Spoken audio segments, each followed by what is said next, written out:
Good day to you one and all. It is I, Justin Hawkins, and this is Justin Hawkins Rides Again. There is controversy abound, and today I'll be discussing Kelis versus Beyonce and Pharrell. Kelis accused Beyonce and songwriter-producers Pharrell Williams and Chad Hugo of thievery after discovering a track on Beyonce's highly anticipated new album, Renaissance, released overnight, contains an interpolation of Kelis' hit single, Milkshake. Milkshake brings all the boys to the yard and their life is better than yours. I've been really looking forward to taking this one on, so let's get on with it. Justin Hawkins rides again.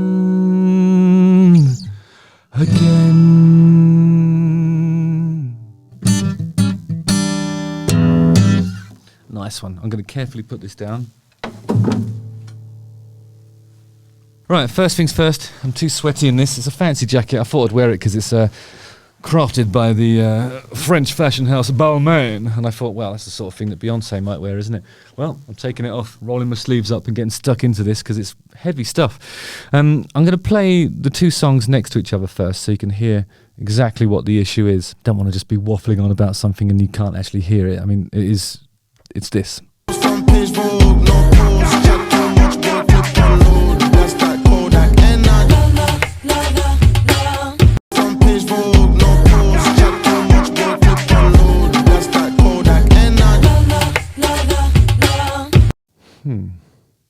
So is it a sample then? I don't know what... Is this a sample? I mean... The Neptunes is Pharrell Williams and Chad Hugo wrote Milkshake, or rather co-wrote it, which Kelis sang on her 2003 album Tasty, with only the production duo credited as songwriters and producers. So if it's an... How does this work now? Because Kelis is the artist, so presumably if it is a sample of the master recording that she... that's hers,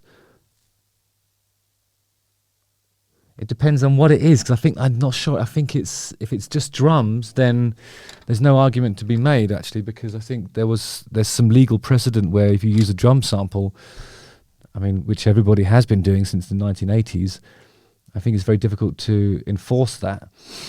That's really interesting. So Kelis noted that she found out about the interpolation the same way everyone else did, suggesting that she had not gotten a heads up beforehand, slamming people in the music business who have no soul or integrity.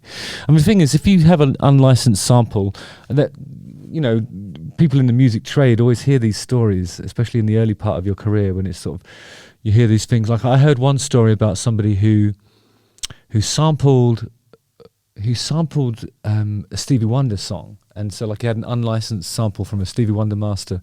And then subsequently, as an unlicensed sample, he got caught out with it. And Stevie Wonder's people insisted that he would have to pay more than 100% for every of whatever the record made. So in a way, he really wanted this thing to not be a hit because it would have cost him a lot of money. It's really interesting. Anyway, Kelis did a response video, and I think Kelis is really cool, so I'm going to watch this and let's see what she has to say. So here's the first thing. My hair is cute. Her hair is cute. That's a legitimate comment, first of all. So 100% agree with everything she said so far. The reality is that my real beef is not only with Beyonce, because at the end of the day, she sampled a record, she's copied me before, she's done it before, so have many other artists. It's fine. I don't care about that. I like the passive-aggressive, she's copied me before. That's pretty cool.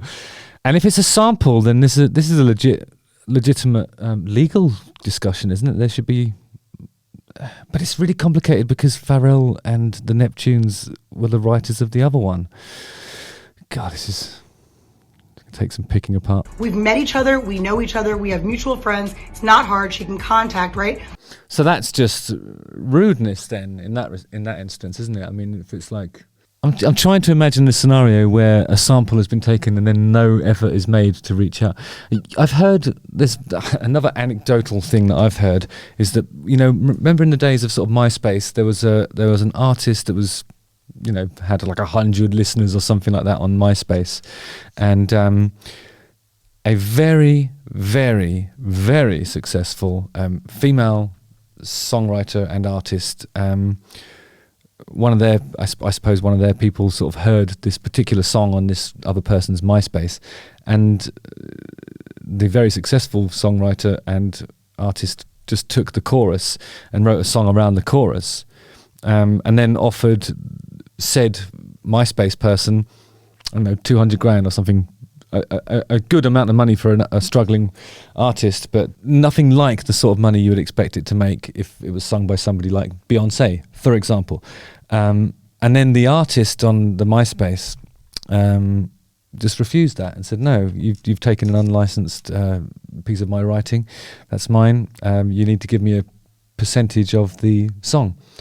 And eventually that was what happened, but she had to fight for it, you know.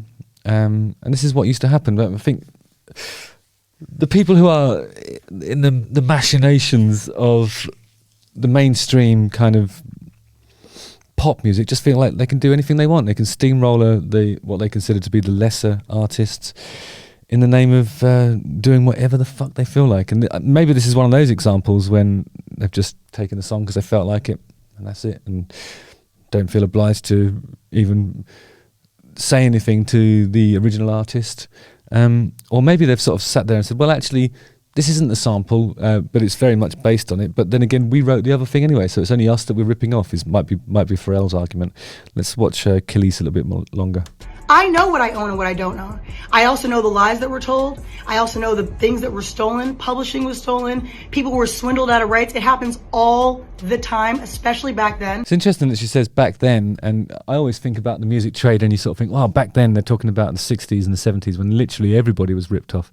But she's talking about 2003. I mean, okay, yeah, I suppose that's 20 years ago. The music trade just finds new ways to fuck everybody, doesn't it? But the real issue is the fact that the people like Pharrell and like Chad, who Chad really is like an amoeba. He says that Chad is an amoeba. As an... He's spineless. To illustrate the fact that he's spineless, allegedly. It's a good insult. He's spineless. It's a miracle he can keep his neck up. Keep his neck up. So she's really going in hard on 3 examples of spinelessness. He's an amoeba, he can't keep his neck up. Oh no, it's 2 examples. He's an amoeba and he can't keep his neck up because he's spineless. It's brilliant. She's really has a multifaceted insult for that particular person. But Pharrell knows better. This is a direct hit at me. He does this stuff all the time. It's very petty.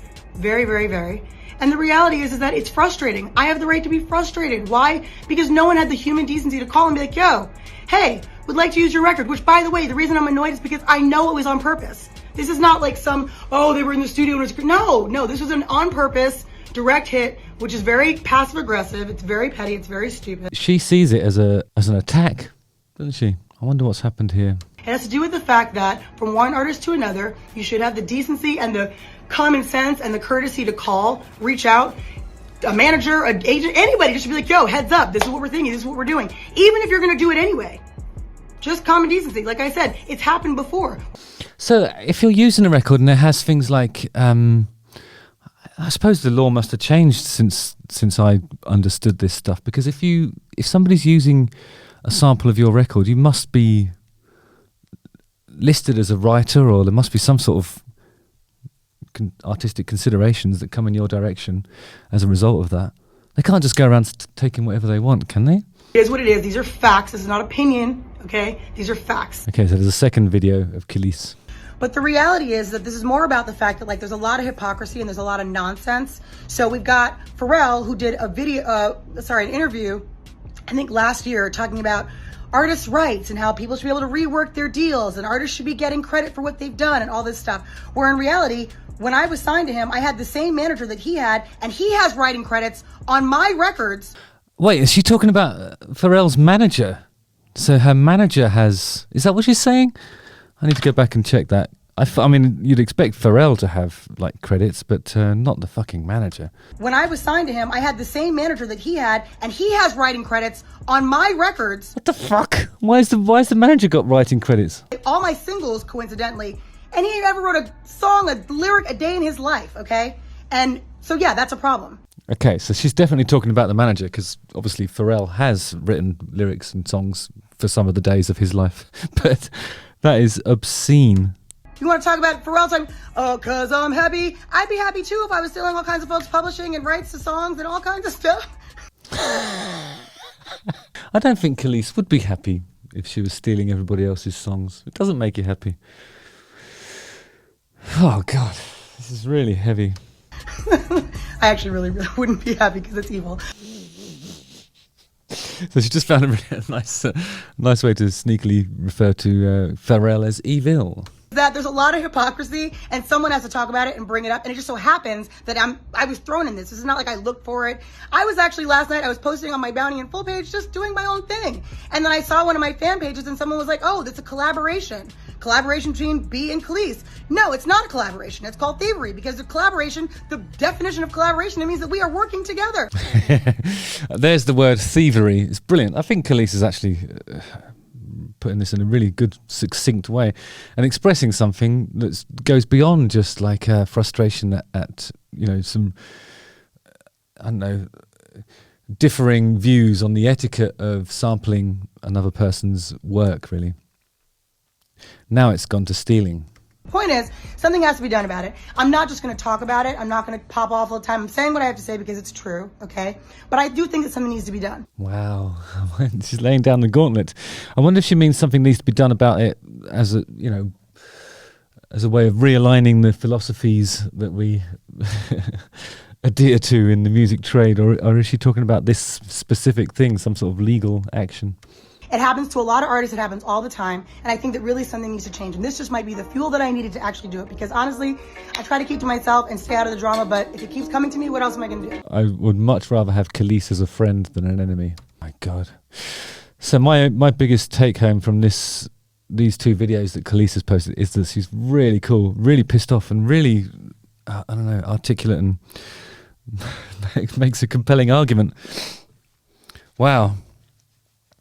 So I think the issue is it actually a sample in the sense that they've taken like something from somebody else's master recording, and then if it's harmonic information, is it taking publishing from something? But if they're the only listed sort of writers of the thing that they're stealing from, are they stealing from themselves? How does this all work? I mean, I think in this one instance, there's definitely, I think they've overlooked an opportunity to actually just reach out and say, we want to use this thing. But when I listen to the two tracks side by side, it isn't clear which elements of the of Milkshake that they're borrowing. I mean, if it's actually a sample, that's a huge problem, isn't it? That's got to be something where the respective record companies ride into battle against each other. Or are they the same label? Is it all just the same people doing the same stuff to each other and, using the music trade as some sort of gladiatorial coliseum in which to watch the likes of Kelis and Beyonce have a big fight? I don't know what's going on, but I really hope that Kelis gets to the bottom of it. She's got an awesome way with words, and it's really exciting to hear her upset in this particular way. Change is coming, my friends. This is going to be exciting. Justin Hawkins writes again. Particularly if, like, she's suggesting that there are people who are listed as writers on the original Milkshake that perhaps shouldn't be, or there are people that should have been listed as a writer on Milkshake that haven't been. I mean, I imagine the statute of limitations might be about 6 to 10 years on those things, but it's never too late to right a wrong, I think. Again, don't forget to like, subscribe, hit the bell for notifications, watch one of these two videos, and use this comment section to tell me what you think about this, because I think it affects everybody. It doesn't cost anything to be nice, does it? But it might be very costly indeed to be evil. Let's find out. Cheers, guys.